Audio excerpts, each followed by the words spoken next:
was a volunteer. They told me it was harmless. I never came back the same. Project MK Ultra. You will experience the frontier of human consciousness. 1950s, the CIA bought up as much LSD as possible for its mind control experiments. To do testing on unwitting victims, people on the fringes of society. These safe houses were used for drug testing and to study sexual behavior and how it could be used to manipulate people. They tried to peel back their minds to reveal their deepest secrets. Most of the documents were destroyed. It was only an accident that some of them survived.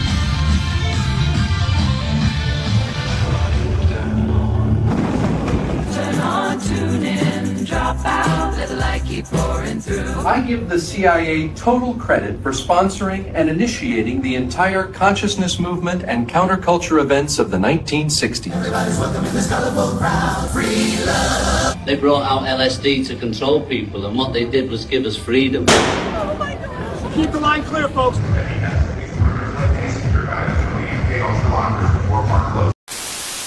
You can find me in the club, bottle full of bub. Look, mommy, I got the X if you into taking drugs. I'm into having sex, I ain't into making love. So come give me a hug if you're into getting rubbed. You can find me in the club, bottle full of bub. Look, mommy, I got the X if you into taking drugs. I'm into having sex, I ain't into making love. So come give me a hug if you're into getting rubbed. When I pull up out front, you see the Benz on dubs. Or when I roll 20 deep, it's 20 knobs in the club. Heard I with the Dre, now they wanna show me love. When you sell like Eminem and they wanna, but homie, ain't nothing changed. Down, G's up, I see exhibit in the cut. Hey, roll that weed up. If you watch how I move, you'll mistake me for a player or pimp. Been hit with a few shells, but I don't walk with a limp. In the hood in LA, they saying 50 you hot. They like me, I want them to love me like they love Pac. But holla in New York, them will tell you I'm loco. And the plan is to put the rap game in a chokehold. Fully focused, man, my money on my mind. Got a meal out the deal and I'm still on the grind. Now shorty says she feeling my style, she feeling my flow.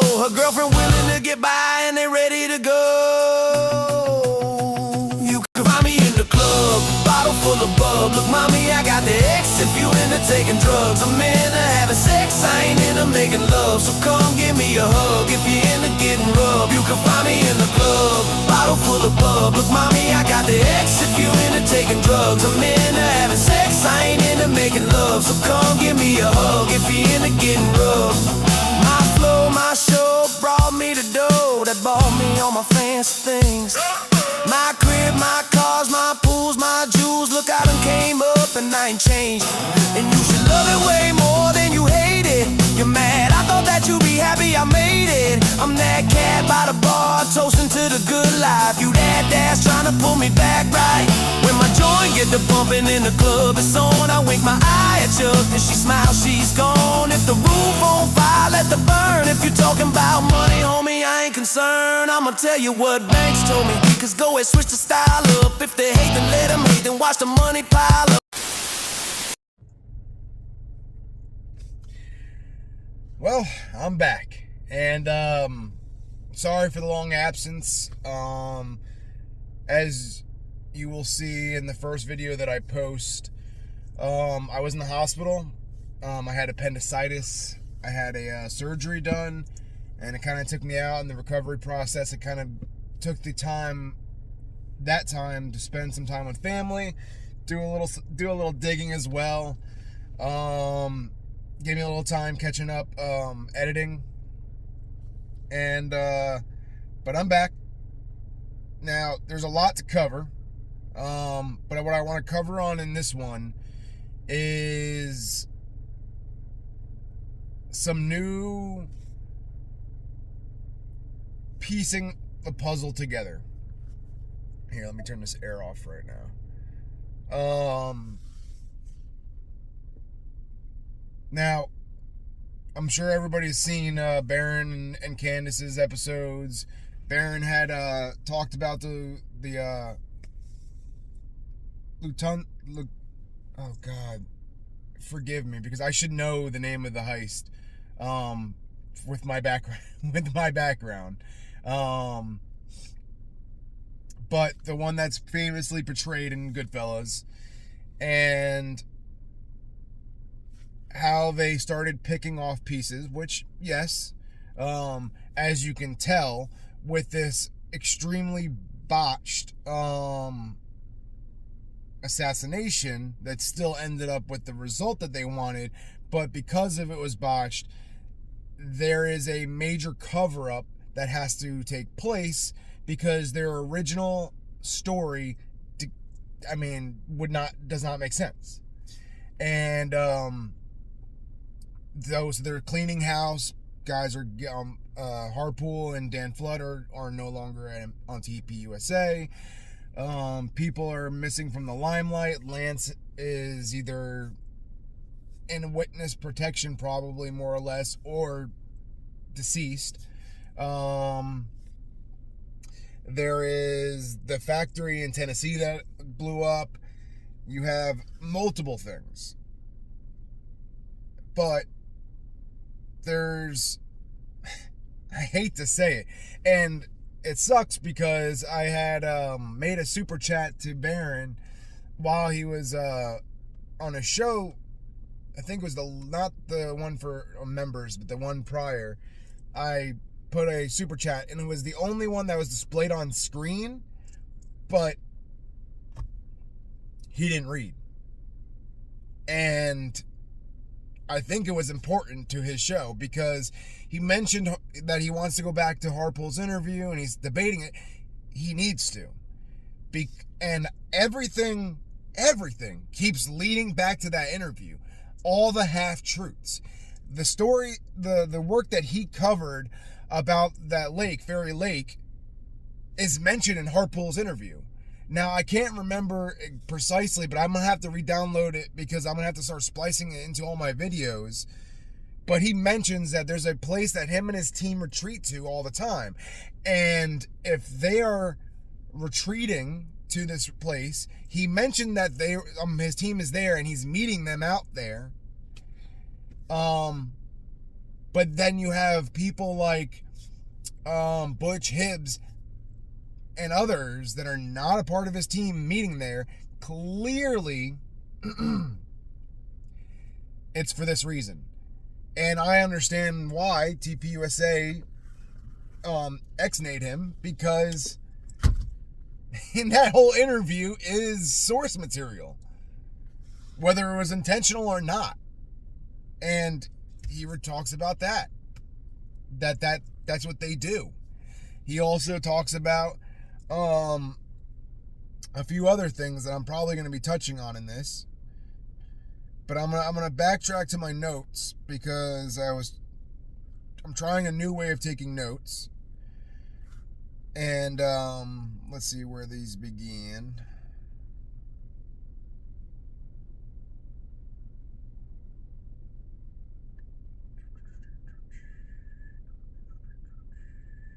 Forgive me. I'm just trying to find the beginning of my notes. So, looking back at the beginning of this investigation, a gentleman was looking into oh yeah, that's right. So, in the beginning of the investigation online, I can't remember the guy, but there was a guy that was mapping the triangulations of the sounds from gunshot, echo, all of that. And what he kept coming up with was that it did not make sense whatsoever that the shot would have been taken from the Losi Center. And he kept coming up with that the point of origin for this shot sound was closer to, and which stemmed a lot of the beginning theories of the security guy with the brown shirt with the sunglasses on right up front when he pulls a sleeve, the palm gun. There's a couple of people on the left side, if you're looking at Kirk, that look like they're holding up something. There's all these different theories, even down to the bush, the gentleman standing in the bush. Everything, all of that stemmed from the triangulation sound. Well, that makes sense with where we are now. And with that being said, that's another top of the evidence. That's another nail into the coffin of possibly being a shape charge. I wanted to touch on Tyler Boyer. Now, I know Tyler Boyer is the center of everybody's investigation right now because of what we're finding out, that Tyler Boyer pretty much knew everybody before Kirk. And essentially, one way or another, had slowly brought these people into Kirk's life. Now, I don't know if everybody recalls somewhat a little bit ago, but it was uncovered that there is Israeli assets inside of TPUSA, and they were taking over the vetting process, where either pro-Israel or Israeli assets were continuously being brought on to the team. Now, Tyler Boyer is a great candidate for a handler or another person to slowly turn that organization, who has great influence amongst conservatives, and especially the young conservatives. Now, all of this will make sense in a few, because I'm going to get to a main focal point. Now, Tyler Boyer essentially connected Erica Kirk with him, with Erica with Charlie. He also brought in Farnsworth and all of these pieces to this puzzle.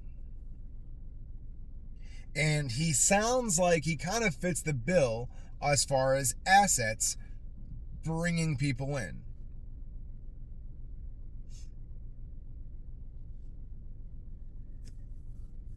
There is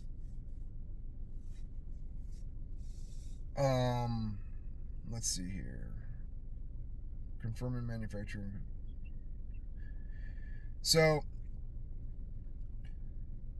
we're going, and I know it's going to seem like I'm jumping around, but it'll make sense. Trust me. Then we have Heavy Duty Country and Jesse on Fire's work, where they looked and I can't remember if it was them or that was looking for it, but that that the Shape Charge company, I think Barron did, the website for the Shape Charge company, or the precision weapons or precision explosives. Forgive me, I'm still a little dusting off the cobwebs. The company that may have, and more than likely made, that shape charge for what took place, their that's right, I'm sorry, it was Barron and Ian. That's why. So that company, their website's down. And John Bray confirmed the manufacturing company specializes in the exact material that would be in that same type of device.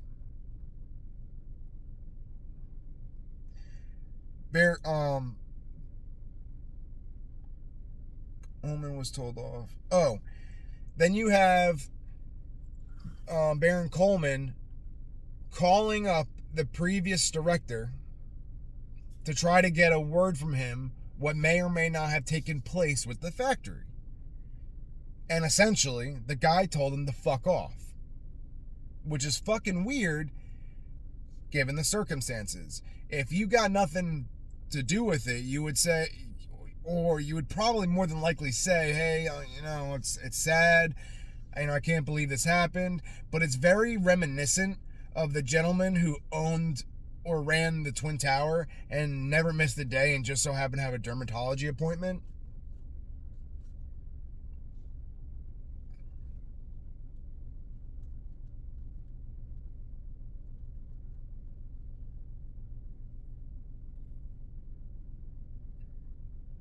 And all of these things, hold on.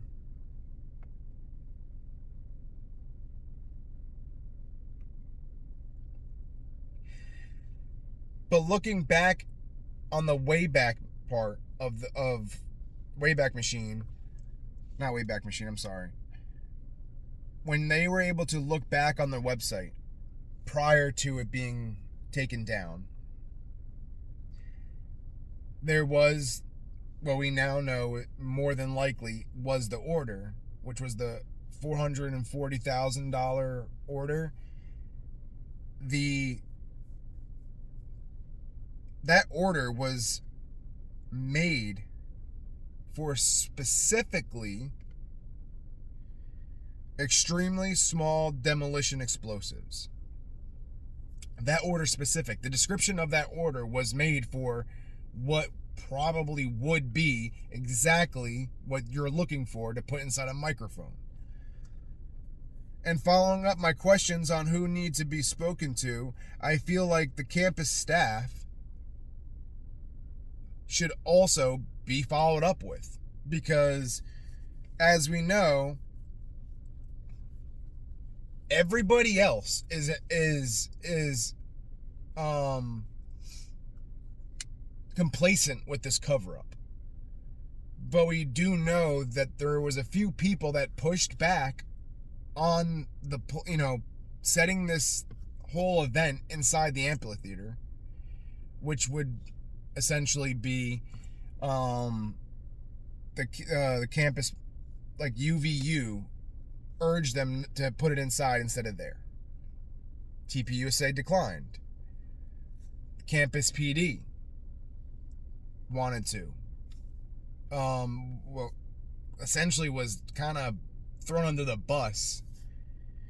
But I think those two aspects should be looked into, because I think if they aren't compromised at this point, would have a lot of telling detail. Because the company that was contracted to do the construction also had no prior knowledge or even that work on their list to do. They've got stuff on their docket for work that needs to be done around campus. They've got changing fucking light bulbs on there. To what companies are contracting to do what, everything. But that work was not on there. It was like just thrown up there and said, you need to do this now. They have no idea why. The campus UVU doesn't know why. I mean, we know why, and that's telling.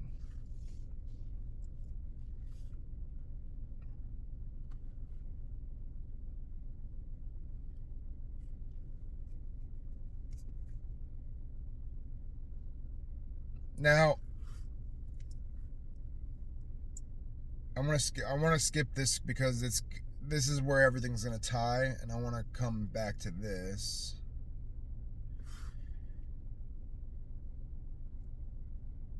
Now, what I really, really, really, really want to touch on in this, because I think this is where a lot of this is going.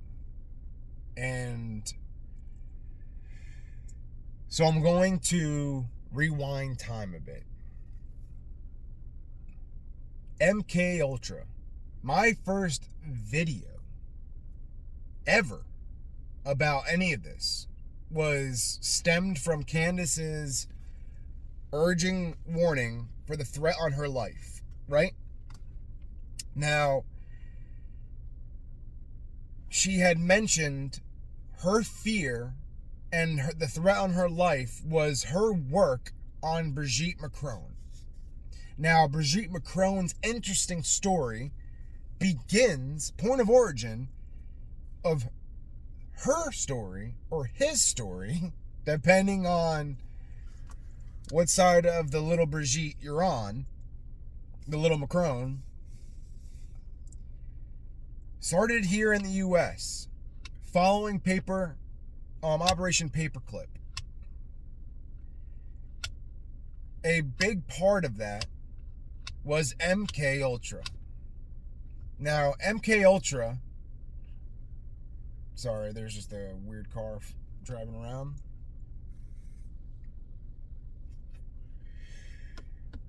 MK Ultra. And I think a lot of this revolves around it. Now, I don't think he was killed because of MK Ultra. I don't think what happened that day was because of MK Ultra. But I think MK Ultra, if you're having a drinking game, how many times I can say MK Ultra, I'm sure you're getting pretty buzzed by now, is the how. We're not the full how. Now, back when it began, after the LSD trials, or alongside, they had the children trials, where they essentially raised children in labs, or they had abuse, trauma. They tried to find easily subjectable children to influence because their minds or their mental are weak or they're mentally ill. And because of that, they're easily groomed into doing things. You got Charles Manson and his crew. You've got possibly Brigitte, and then passing it on to Emmanuel. You have all of these aspects. Now, when you look at history and all of these patsies, in the 70s, their patsies were hippies more often. You get someone that's mentally ill, possibly using drugs, or not mentally stable because of trauma, easily influenced into committing acts of violence. You've got, moving forward through time, in our current day and age, when we don't have the hippie movement anymore. But who is the new mentally ill or mentally unstable group? Now, well, actually, let me get to that. Before I get to that, through my childhood, it was the goths. It was the loners, the emos, school shootings. Now, I hate to track it, and it's not always accurate, but 90% of the time, by my memory, if it serves me correctly, through my childhood, most of these were during election years. Well, why would you do that? What is one of the biggest topics in politics, talking points, or discussion dividers amongst parties at the time? Well, gun control. Liberals wanted full, without a doubt, unequivocally, absolute gun control. And conservatives, give me my fucking guns. That's a great divide. And what type of event can you have more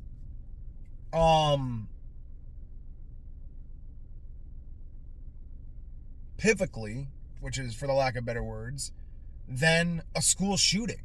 Kids getting killed, lives being lost, young lives being lost.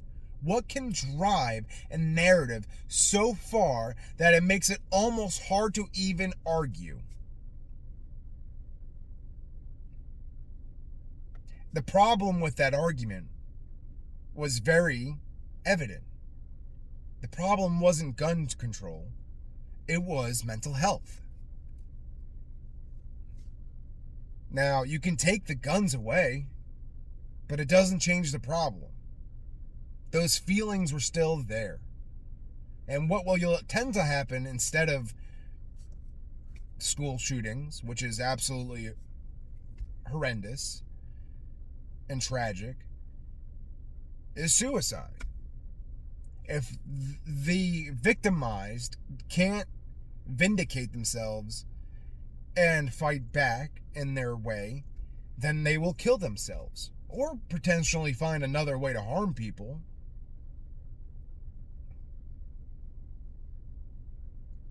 Then follow through.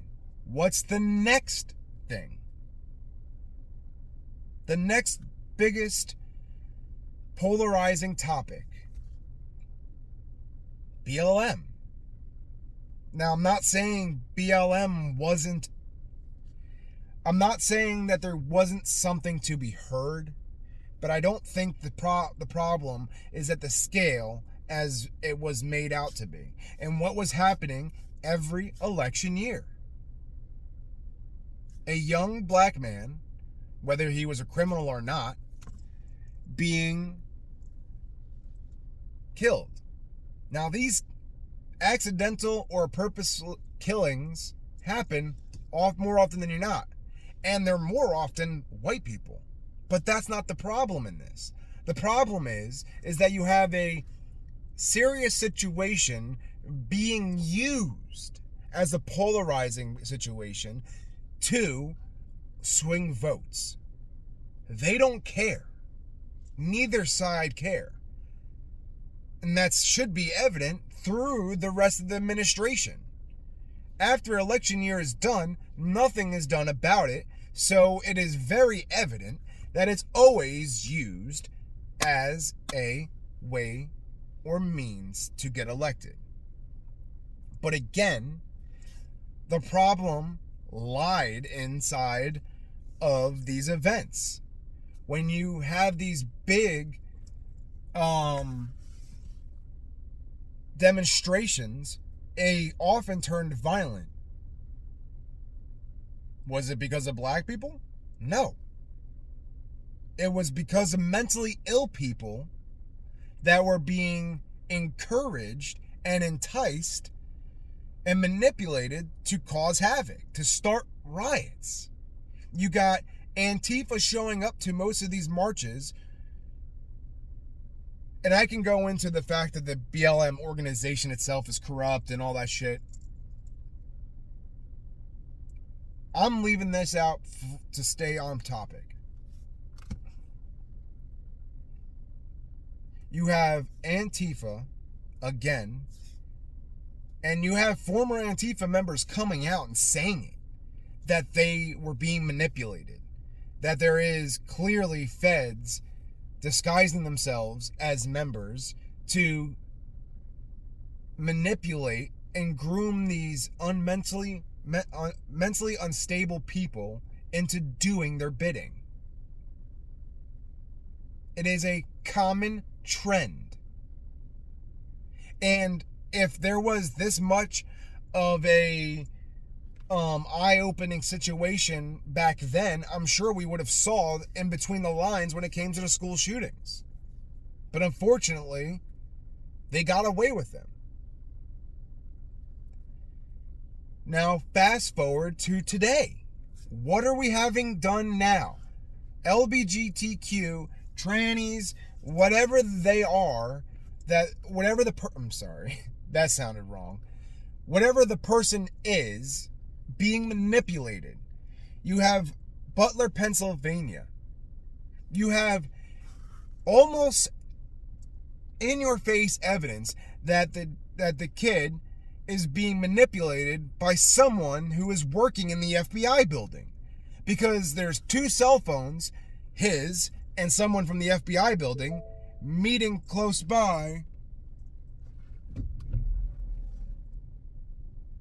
at a common area multiple times. You don't think it's fucking weird that the kid's apartment, let alone, he has no social medias, he has, it looks like it was not only professionally scrubbed, but it also looks like that he was professionally trained by someone to stay off radar. It is evident that this MK Ultra aspect continues to live to this day. Tyler Robinson and Lance. People keep talking about how Tyler Robinson's face and how he smiles in court and the way he carries himself is evident that he is guilty, he is complicit, he murdered, he has no remorse, he's a sociopath. I don't think that's it. I think he's smiling because this was the plan all along. He was going to go down and then probably either be broken out with a faked murder, because we've got evidence now and people and eyewitnesses saying that they see Epstein alive and well, which would make sense why he didn't kill himself, because he didn't. He's not dead. And that more than likely the body that they showed was Clinton's son. Hillary Clinton's brother, who died mysteriously, I think a day later or prior. Now,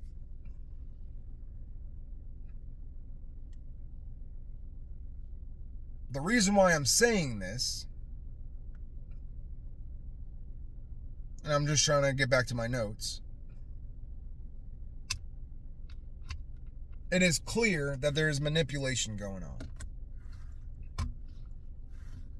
That Lance and Tyler were complicit and knowing accomplices and knew he was going to be the patsy and has no problem with being the patsy, which would explain why the defense is not defending and the prosecution isn't prosecuting correctly. Now, Lance may be the reason why Tyler Robinson agreed to be a part of it. Maybe Lance was being blackmailed on something. Maybe Tyler Robinson is being blackmailed on something. Maybe they're both being blackmailed. Lance maybe be the real person that's being blackmailed because maybe that's the reason why he gave up all this bullshit evidence, if that's even really what happened. Maybe that's the reason why he virtually vanished into the background and everything hasn't been mentioned or spoken about. Maybe it's possible that all the people that have vanished from the limelight and have not been seen or heard from are no longer amongst the living. Whether it's that or they are all on witness protection.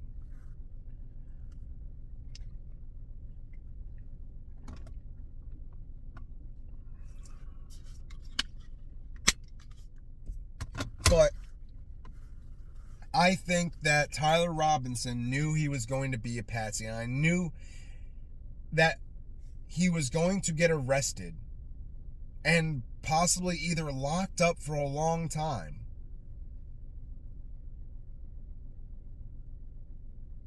which would explain the places he went that day. He went to a steakhouse and treated himself to a steak. He went to fucking Dairy Queen and got some ice cream. That seems like a last meal to me. Whether he thought he was going to be killed or thrown in jail, that seems like a last meal. A last good meal.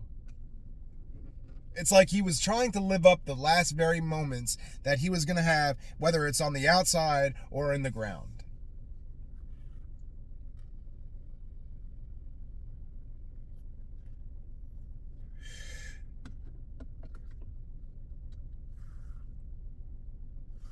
Now,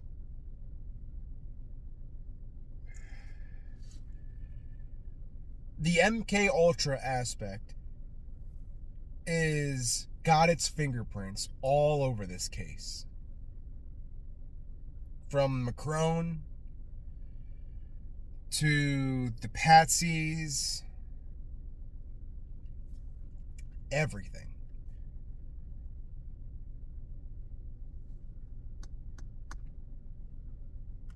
Now, I also, before I wrap this video up, because this is going to be a fairly short one-ish compared to some of my other ones, is the Harpool. Now, going back to his interview with Sean Ryan, he made it seem like the rigorous planning for the UVU event was a normal thing that they do before events. Yet, there was no planning, there was no security, there was nothing put in place or even discussed about the following event that would have taken place right after UVU. Why? Well, I think for one of two reasons. Either they knew, either they were he was telling the truth and that's what they do, and they had no intentions on doing it because he was not going to make it to the next one. And there was no point, which is telling.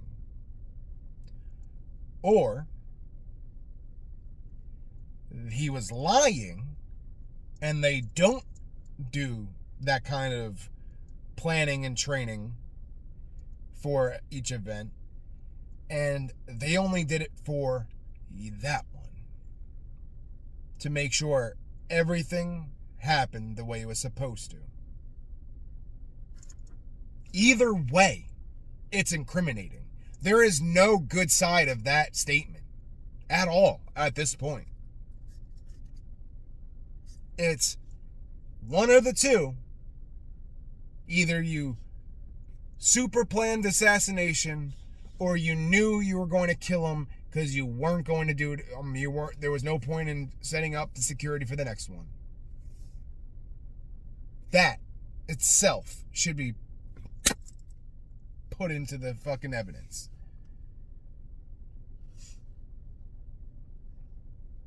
Now, I could talk about all the stuff that Baron Coleman did about Fairy Lake and all that stuff,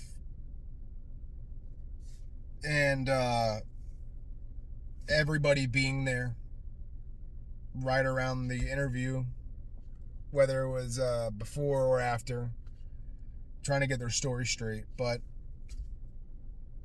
I'm going to leave that off for now until there's more developed on it.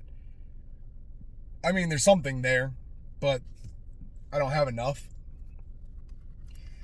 But I really wanted to focus on the few developments and MK Ultra, because, man, and with that being said, it is even more incriminating to the cover-up. FBI is clearly covering up. Local PD in the area of UVU is covering it up. You have this massive cover-up from friends around him, or so-called friends, in TPUSA. It is almost undeniable that our side of the pond is complacent in the murder of Charlie Kirk. And I am not unconvinced that a foreign entity wasn't involved either. Because there would be no reason for Kash Patel to deny the looking into foreign involvement. So I'm going to end it there. Expect more from me. And I'm trying to reconfigure the way I do this so that it's a little bit cleaner. And if you return to my channel, thank you. I guess I will start saying please subscribe, like my videos, hit the notification bell so that you are notified. Like I said in the very beginning of my video, when I first started doing these videos, my main purpose of doing this was to show a familiar face to people that I know that are lost in the algorithm, that are not getting the full picture, or they just don't know who to trust. And maybe that someone that they know who is doing the groundwork may be enough for people to wake up and see there is no right, there is no fucking left. They're different sides to the same coin. It is us. And until we can all wake up and be on the same page and put an end to this, it'll only and always be that. We are run by fucking pedos. We are... I mean, it's like a fucking bad movie. It's like a really fucking wild fucking movie. And it sounds very crazy. Sounded crazy to me when I first started to step into this.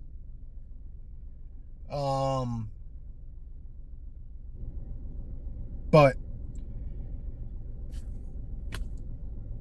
it all it takes is to just stop being emotionally invested, because that's how they get you.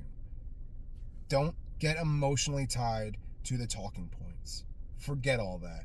Stay away from mainstream media unless you're looking into it to call them out on their bullshit. I did see someone that just recently, I forgot his name, he has his own thing, but he said if enough Americans could go into their HR departments and put tax exempt and stop giving them our taxes up front. I mean, put it in a bank account on the side so you don't get fucked.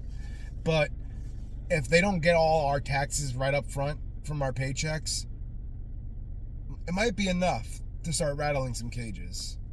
Now, I don't know if that'll get me kicked off of here, but I'm just here to help. I want to be a part of the solution, not a part of the problem. So, with that being said, stay free, everyone. And that's it. And you know we don't give a fuck, it ain't your birthday. You can find me in the club, bottle full of bub. Look, mommy, I got the X if you into taking drugs. I'm into having sex, I ain't into making love. So come give me a hug if you into getting rough. You can find me in the club, bottle full of bub. Look, mommy, I got the X if you into taking drugs.